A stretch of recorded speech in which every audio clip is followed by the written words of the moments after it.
The Wild West wasn't a movie. It was dumber, weirder, and way drunker. Behind every heroic legend was a guy trying to lasso a train or sell explosive soap. These 33 stories aren't just bizarre. They're historical proof that America's frontier ran on chaos, con jobs, and complete nonsense. 1. Imagine being so tired of your own criminal career that you decide to just ship yourself to the authorities. That was the brilliant retirement plan of an outlaw who, utterly fed up with life on the run, packed himself into a wooden crate and had it mailed to the nearest sheriff. He even included a helpful note. Here is a criminal. Open with care, which is probably the most considerate thing he ever did. You have to picture the scene at the post office. Some poor clerk looking at a human-sized box thinking it's probably just a very oddly shaped piano. Then the sheriff gets it, pries it open, and out pops a tired, dusty outlaw who basically just wanted to cancel his subscription to the outlaw life. It's the ultimate act of surrender, proving that sometimes the most effective way to turn yourself in is through the United States Postal Service. 2. Before influencers were selling us questionable supplements online, there was Jefferson Soapy Smith, a con artist who perfected the art of the 19th century loot box. His stage was a simple suitcase filled with soap bars. In front of a mesmerized crowd, he'd ostentatiously wrap a $100 bill around one bar, toss it in with the others, and then sell them for a hefty premium. The promise was simple. You might just wash your hands and find a fortune. Of course, the only thing people found was clean hands and an empty wallet. Using masterful sleight of hand, Soapy ensured the high-value bars always ended up back in his possession, while his associates in the crowd would win smaller bills to keep the hype going. It was a masterclass in exploiting greed, proving that people have been willing to pay way too much for a tiny chance at a big prize for a very, very long time. 3. Gunslinger. Clay Allison was a man who believed in direct feedback, especially when it came to his dental care. After a procedure left him in pain, he became convinced the dentist had pulled the wrong tooth. Now, a reasonable person might complain or demand a refund. Allison was not a reasonable person. He stormed back to the dentist's office, but not for a follow-up appointment. He dragged the terrified dentist to the chair, grabbed a pair of pliers, and proceeded to perform his own version of corrective surgery by yanking out one of the dentist's own teeth. It was his way of saying, "See, it hurts, doesn't it?" This is perhaps the most extreme customer satisfaction survey in history, a brutal reminder that in the Wild West, you really, really didn't want to mess up someone's order, especially when that someone was a notoriously short-tempered killer. 4. What do you do when a powerful corporation refuses to pay its taxes? Well, if you're the town of Chama, New Mexico, you do the most logical thing possible. You arrest its property. In this case, that property was a massive multi-ton steam engine. When the railroad company blew off a local tax bill, the town sheriff didn't just send a strongly worded letter. He marched down to the tracks with a heavy chain and literally arrested the locomotive, chaining it in place and effectively taking it hostage. Imagine the passengers' confusion as their train is put in cuffs. It's the ultimate display of small-town defiance, a hilarious clash between local law and industrial might, where the town decided to treat a piece of heavy machinery like a common deadbeat who skipped out on his bill. The train, unsurprisingly, did not resist arrest. 5. Duels were already a terrible idea, but two men in Texas found a way to make them even dumber. To settle their dispute, they agreed to a duel in a completely pitch-black room, turning a contest of skill into a lethal game of Marco Polo with bullets. The plan, if you can call it that, was to fire at the sound of the other person. As you can imagine, it went spectacularly wrong almost immediately. One of the duelists, fumbling around in the dark, somehow managed to set his own hair on fire. This sudden burst of light gave his opponent a perfect glowing target. The result was one man dead and the other likely needing a very serious haircut. It's a perfect example of how adding an extra layer of stupidity to an already moronic activity rarely ends well for anyone involved. 6. In 1859, San Francisco, a failed businessman named Joshua Norton had a mental break, but instead of fading into obscurity, he went viral 19th century style. He published a declaration in the local papers proclaiming himself Norton I, Emperor of the United States. And the truly insane part? People just went along with it. Emperor Norton became a beloved local celebrity. He issued his own currency, which shops and restaurants actually accepted. He wore a ridiculous military uniform and inspected the city's streets with a dog by his side. When his uniform got shabby, the city of San Francisco literally bought him a new one.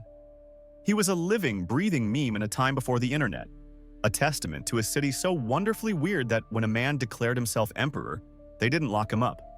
They played along for decades. 7. In the early 1900s, San Diego was desperate for rain, so they hired a self-proclaimed rainmaker named Charles Hatfield for $10,000 to fill a local reservoir. Hatfield went to work with his secret chemical concoctions, and to everyone's shock, it started to rain. Then it kept raining, and it didn't stop. He had promised rain and delivered a biblical flood that destroyed bridges, homes, and railroad tracks, causing millions in damages. When the apocalyptic downpour finally ceased, a soaked Hatfield went to the city to collect his fee. The city council, standing in knee-deep water, basically told him to get lost. They argued that since he had caused such a catastrophic flood, it must have been an act of God, and therefore they didn't owe him a dime.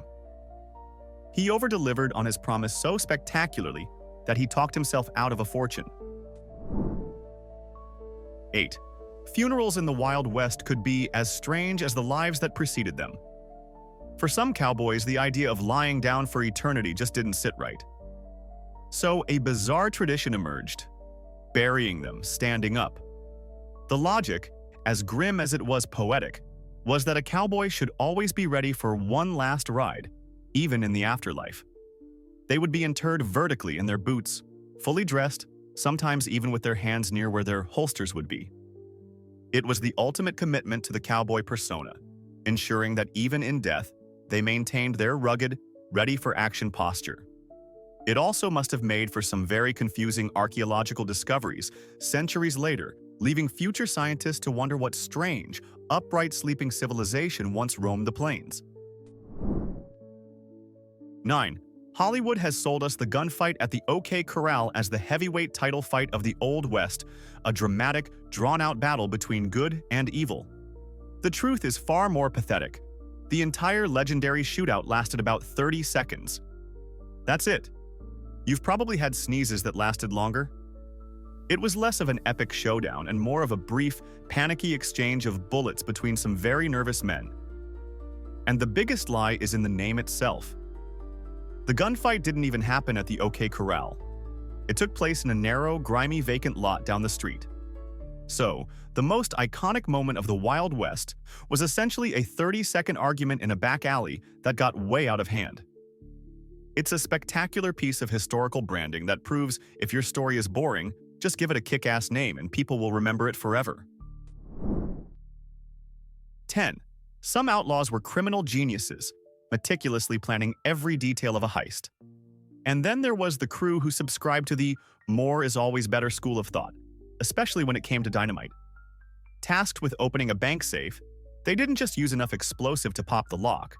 They used enough to send the safe, the money, and half the bank building into a different dimension. You can almost hear their thought process. Jim, you think 4 sticks is enough? Nah, use the whole crate. I don't want to have to come back tomorrow. The resulting explosion was a thundering success from a demolition perspective, but a catastrophic failure for a robbery. They transformed a fortune in cash into a cloud of expensive confetti, leaving them standing in a smoking crater with ringing ears and absolutely nothing to show for it except a valuable lesson in subtlety. 11. In the hyper-masculine world of the Wild West, stagecoach driving was a job for the toughest men alive, and one of the most respected drivers of them all was Charley Parkhurst, a one-eyed, hard-drinking, tobacco-spitting legend who could handle a 6-horse team through blizzards and bandit attacks without breaking a sweat. For 30 years, Charley was the gold standard of grit. Then, upon Charley's death, the local doctor made a discovery that sent shockwaves through the community. Charley was a woman. She had lived her entire adult life as a man, fooling everyone, from her fellow drivers to the robbers she fought off. This wasn't just a secret. It was a long-form performance art piece conducted in the most dangerous theater on Earth. It's the ultimate proof that a woman could do a man's job, and in this case, do it better and with way more style. 12. Texas history is filled with epic conflicts, but none were as fundamentally ridiculous as the fence-cutting wars. This wasn't a fight over gold or honor. It was a violent, multi-year temper tantrum over the invention of barbed wire. For generations, cowboys had roamed a boundless open range. Then, suddenly, ranchers started stringing up this devil's rope, creating the radical concept of private property. The cowboys, who saw this as a personal insult from the god of fences, responded not by adapting, but by forming masked gangs of nippers who would ride out at night and cut the wires. This led to ambushes, gunfights, and full-scale chaos. It was basically a massive, deadly argument between the people who wanted a front yard and the people who insisted on riding their horse through it, proving that progress is all fun and games until it messes with your commute. 13. Any decent saloon in the Wild West had its interesting regulars, but the Boston Saloon in Virginia City had them all beat. Their star patron was a bear, a literal, full-sized bear who had developed a taste for the finer things in life, namely whiskey and beer. This magnificent creature wasn't chained up in a corner for show. It was an active participant in the saloon's social life, often seen lapping booze out of a bowl set right on the bar. You have to appreciate the sheer, glorious irresponsibility of it. It's one thing to have a bar fight, but it's another thing entirely when one of the combatants can hibernate for 6 months and literally kill you with a single swipe. It was the ultimate "don't feed the animals" sign come to life, and it made for one bar you'd never ever want to get kicked out of. 14. The arrival of the cast iron stove was meant to usher in a new era of warmth and civilized cooking. For many pioneers, however, it ushered in an era of unexpected and very loud explosions. The problem was simple user error. People who were used to massive, open-hearth fireplaces saw this compact metal box and thought, well, I better cram as much fuel in there as humanly possible to get it really hot. This strategy, which ignored the basic laws of physics and pressure, effectively turned their brand-new kitchen appliance into a ticking bomb. A peaceful family evening could be instantly interrupted by their stove deciding to become shrapnel, launching itself through a wall and taking the pot roast with it. It was a harsh but effective lesson that reading the instruction manual is sometimes more important for survival than knowing how to shoot a gun. 15. The Dalton gang's ambition was only matched by their stupidity. Not content with being successful outlaws, they decided to attempt a stunt so brazen it was practically begging for failure, robbing 2 banks at once in broad daylight in their own hometown of Coffeyville, Kansas. This is the criminal equivalent of trying to cheat on your spouse at your own anniversary party. The gang, some of them wearing laughably bad fake beards, rode into town where they were immediately recognized by, well, everyone. The citizens of Coffeyville didn't run and hide. They grabbed every firearm they could find and turned the town square into a free-for-all firing range. The Daltons' plan for a legendary double heist collapsed into a bloody, chaotic mess, proving the #1 rule of crime: don't rob people who have known you since you were in diapers. 16. The pioneers who settled a particular town in Montana were tough, resilient people who could build a community from nothing in the harsh wilderness. But there was one challenge they could not overcome: agreeing on a name. This wasn't a minor disagreement. It was a years-long political deadlock that paralyzed the entire town. Every suggestion, from New Liberty to Smith's Junction, was met with furious opposition. It was the world's most frustrating homeowners association meeting, but it never ended. Things got so bad that for years, the town remained officially nameless, forcing the US government to simply label it City X on all official maps and documents. They could survive blizzards, droughts, and disease, but they were utterly defeated by their own stubborn inability to cooperate on the most basic of tasks. It was a whole town built on pure, unadulterated spite. 17. In the annals of breathtakingly audacious legal claims, few can top the outlaw who decided to sue his victim. After robbing a train, this criminal genius, whose name history has wisely forgotten, managed to injure himself during the getaway. Perhaps he tripped over a bag of stolen money or got a splinter from the floorboards. Instead of quietly nursing his wounds and his bruised ego, he decided the real culprit was the railroad company itself for providing an unsafe work environment for him to commit a felony in. He actually filed a lawsuit against them, demanding compensation for his on-the-job injury. You have to admire the sheer, unadulterated nerve. It's a legal strategy so profoundly dumb it borders on performance art. This is the kind of guy who would sue a homeowner for emotional distress after getting bitten by their dog while robbing their house. Needless to say, the judge was not amused. 18. The Great Diamond Hoax of 1872 was a masterclass in understanding that rich people will believe literally anything if it means getting richer.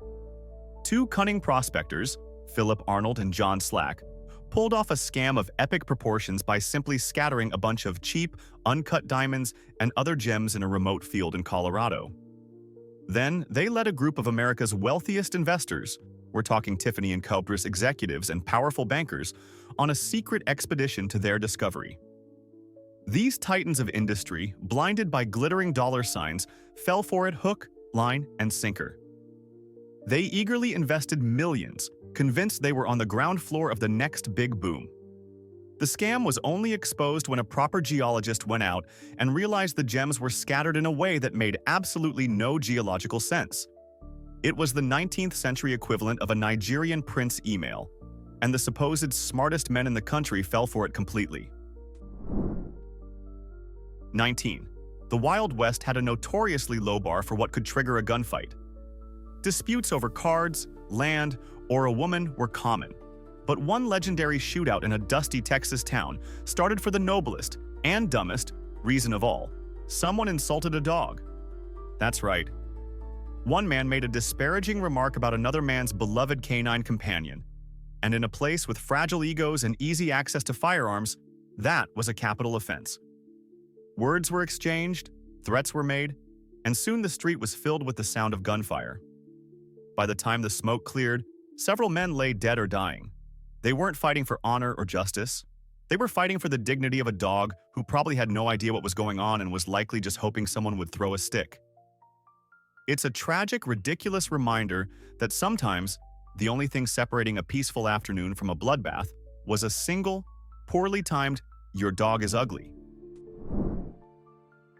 20. Capitalism was a full-contact sport in the 19th century, and nowhere was this more evident than the Royal Gorge War. This wasn't a corporate rivalry settled in a boardroom. It was an actual, literal war fought between two railroad companies, the Santa Fe and the Rio Grande, over a valuable stretch of canyon in Colorado. When negotiations failed, both sides stopped hiring lawyers and started hiring gunslingers. They built stone forts, dug trenches, and exchanged gunfire like two opposing armies, all for the right to lay a few miles of track. It was corporate competition taken to its most absurdly violent conclusion. Imagine Apple and Google settling a patent dispute by hiring mercenaries to lay siege to each other's headquarters. That's what happened in the Royal Gorge. It was a bizarre, bloody chapter in American business history where the stock market was influenced by who had the better marksman. 21. Calamity Jane is remembered as a legendary frontier woman, a sharpshooting, tough-as-nails heroine. The truth is, her greatest skill wasn't her aim, but her incredible talent for personal branding and outright lying. She was the original influencer, crafting an entirely fictional persona for herself and then selling it to an eager public. She claimed to be a scout for General Custer, a friend of Wild Bill Hickok, and a fearless Indian fighter. In reality, she was mostly a drifter and an alcoholic who was a great storyteller. She was so good at spinning yarns about her own supposed adventures that dime novelists ate it up, turning her into a national celebrity. She basically invented the fake it till you make it strategy, proving that in the Wild West, a compelling, completely fabricated backstory was often more valuable than actual skills. 22. The traveling medicine show was a staple of the Wild West, promising miracle cures for everything from baldness to bad attitudes. And a key part of the sales pitch often involved a Native American expert who could attest to the power of these ancient secret remedies. The only problem?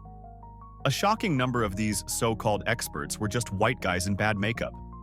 These imposters would slather on some dark paint, stick a feather in their hair, and speak in broken, stereotypical English to sell bottles of what was usually just whiskey, molasses, and snake oil. It was an offensive, cringeworthy, and yet wildly successful marketing tactic. People in the crowd, desperate for a cure, would eagerly hand over their money, completely fooled by a guy who probably had a name like Steve from Ohio and whose ancient tribal wisdom came from a pamphlet he read last week. 23. The story of El Fuego Baka is so unbelievable it sounds like a tall tale, but it actually happened. As a young, self-appointed deputy in New Mexico, Baka found himself in a shootout, a very, very one-sided shootout. He was cornered in a tiny shack by a posse of around 80 angry cowboys who wanted him dead. For the next 36 hours, they unleashed a storm of lead upon his flimsy shelter, firing an estimated 4,000 rounds. When the smoke cleared and the posse finally gave up, Baka emerged without a single scratch. The shack was reportedly so full of holes it looked like a block of Swiss cheese, yet somehow not one bullet had found its mark. He didn't just survive, he basically walked away from a situation that should have been a statistical impossibility, cementing his legend as either the luckiest man alive or someone who had made a very good deal with the devil. 24. Visiting the dentist in the Wild West was a terrifying prospect, filled with pain and primitive tools. One dentist, a showman known as Painless Parker, came up with a brilliant, if slightly evil, solution to this problem. To drown out the blood-curdling screams of his patients, he would hire a full brass band to play at top volume right outside his office. As he went to work with his pliers and drills, the sounds of agony would be masked by the cheerful, blaring notes of a trumpet and a tuba. It was a genius stroke of marketing and psychological warfare. Potential customers outside would hear a lively concert instead of shrieks of terror, making them far more likely to step inside. It was dentistry by distraction, a practice built on the simple, effective principle that if the music is loud enough, you can ignore almost any horror. 25. There's a fine line between bravery and stupidity, and a certain cowboy in Texas erased that line completely by attempting to lasso a moving train. Fueled by a potent combination of whiskey and a catastrophic lack of judgment, this hero decided to prove his roping skills on the toughest steer of them all, a multi-ton iron horse belching steam and fire. You can just imagine his thought process, or lack thereof. He likely spurred his horse, swung his lasso with magnificent confidence, and aimed for the smokestack, probably expecting the locomotive to come to a screeching, compliant halt. Instead, the laws of physics delivered a swift and brutal verdict. The train, unsurprisingly, did not stop. It kept going, turning his heroic attempt into a spectacular failure that likely involved a snapped rope, a very confused horse, and a cowboy picking gravel out of his teeth for a week. It was a perfect one-act play about the eternal conflict between man, machine, and cheap liquor. 26. The Johnson County War in Wyoming was less of a war and more of a state-sanctioned hit job by the wealthy elite. A group of powerful, aristocratic cattle barons got tired of smaller, independent farmers allegedly rustling their cattle. So they did what any rational business person would do. They hired a private army of mercenaries, drew up a literal death list of 70 local residents, and chartered a train to go and, well, exterminate them. This wasn't some back-alley feud. It was a full-scale invasion force complete with its own supply wagon and journalists to document their anticipated victory. They called it an expedition for the public good, which is the 19th century corporate speak for, "We're going to murder our competition." The whole affair quickly devolved into a chaotic siege, proving that even with a private army and a sense of entitlement, being the bad guy in a real-life Western is a lot messier than it looks in the movies. 27. When miners in Bisbee, Arizona, went on strike for better working conditions in 1917, the local sheriff and the powerful Phelps Dodge Mining Corporation came up with a uniquely villainous solution. Instead of negotiating, They deputized a 2,000-man posse, rounded up nearly 1,300 striking miners, many of them at gunpoint, and marched them to the local baseball field. From there, they loaded the men into filthy, manure-filled cattle cars, shipped them 200 miles into the desolate New Mexico desert, and just dumped them there. No food, no water, no shelter. They were told never to return. This wasn't just union busting. It was a mass kidnapping and illegal deportation, orchestrated by a private company with the help of local law enforcement. It was a terrifying example of corporate power running so rampant that they could literally exile a chunk of their workforce into the middle of nowhere and get away with it. 28. In a world where the speed of your draw could mean the difference between life and death, one gunslinger decided he needed a little something extra, a signature sound effect. This aspiring legend, whose name has been mercifully lost to history, attached tiny bells to the hammers of his revolvers. His brilliant idea was that every time he drew his weapons, they would make a delicate, festive jingle. He probably imagined his enemies freezing in terror at the sound of his trademark chime. The reality, however, was a masterclass in tactical failure. Not only did the jingle completely eliminate any element of surprise, but it also made him sound less like a fearsome outlaw and more like a cat wearing a new collar. In his first real gunfight, his opponent was alerted to his draw by the cheerful ringing, giving him all the time he needed to shoot the musical gunslinger into silence. 29. Most people, when they decide their town is in a bad location, will simply move. The entire population of Ninger, Kansas, however, took that concept to a whole new, literal level. When the railroad decided to build its tracks a few miles away, the citizens knew their town would die without it. So, instead of abandoning their homes and businesses, they decided to move their homes and businesses. All of them. They put entire buildings, the hotel, the general store, a 2-story house, up on massive wooden rollers and, using teams of horses, physically dragged their entire town across the prairie to the new, more desirable location. It must have been a surreal sight, a whole community inching its way across the landscape.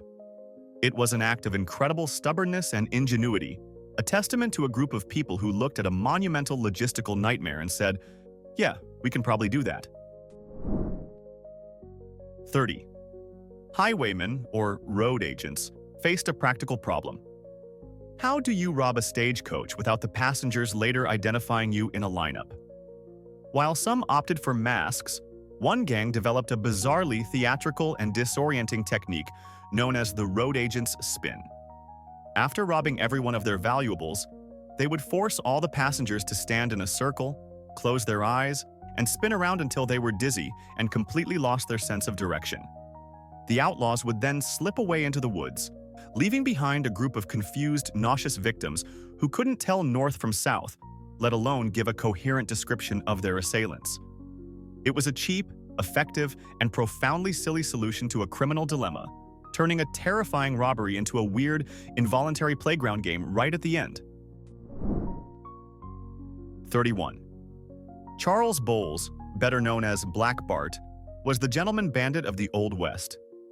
He was famously polite, never fired a shot, and even left poetry behind at his crime scenes.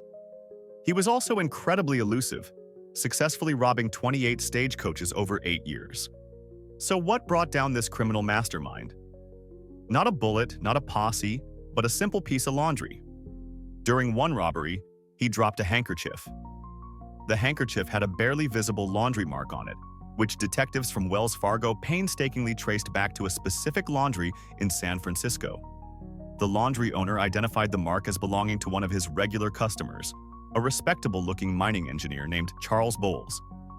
It was a stunningly mundane end to a legendary criminal career, proving that even the most cunning outlaw can be brought down by a single, forgotten chore. 32. Wyatt Earp is often portrayed as a heroic lawman, a pillar of justice on the wild frontier. But after the OK Corral and the murder of his brother, he transformed into something much darker. His legendary vendetta ride was less about upholding the law and more about a personal, bloody-minded revenge quest. With a federal badge that gave him a thin veneer of legality, Earp and his posse hunted down and systematically executed the men they believed were responsible. There were no arrests, no trials, no judges or juries. There were just ambushes and bullets. He wasn't bringing men to justice, he was the justice, acting as a self-appointed executioner. It's a much grittier and more morally complicated story than the heroic myth, revealing a man who used his badge not to enforce the law, but to get away with a series of brutal, calculated killings. 33. The traditions surrounding death and burial are usually somber and respectful. But in one particularly strange mining town, they decided to inject a bit of bizarre, dark humor into the process. Echoing the sentiment that a cowboy should always be ready for the last ride. This community took the concept of burying their dead, standing up to a whole new level of weirdness. Miners who perished in collapses or accidents were sometimes buried vertically in the very mine shafts where they died. It was a practical solution born from a grim reality. It was easier than digging a proper grave. But it also became a point of local pride, a morbid inside joke about being eternally on the job. You have to wonder about the thought process behind it. It turns a tragic workplace accident into a permanent subterranean monument to a guy who probably just wanted a day off. It's the ultimate expression of frontier pragmatism, where even in death you can't escape the office. Turns out the Wild West was less yeehaw and more oh no. And if Wyatt Earp's kill spree counts as justice, we seriously need to talk.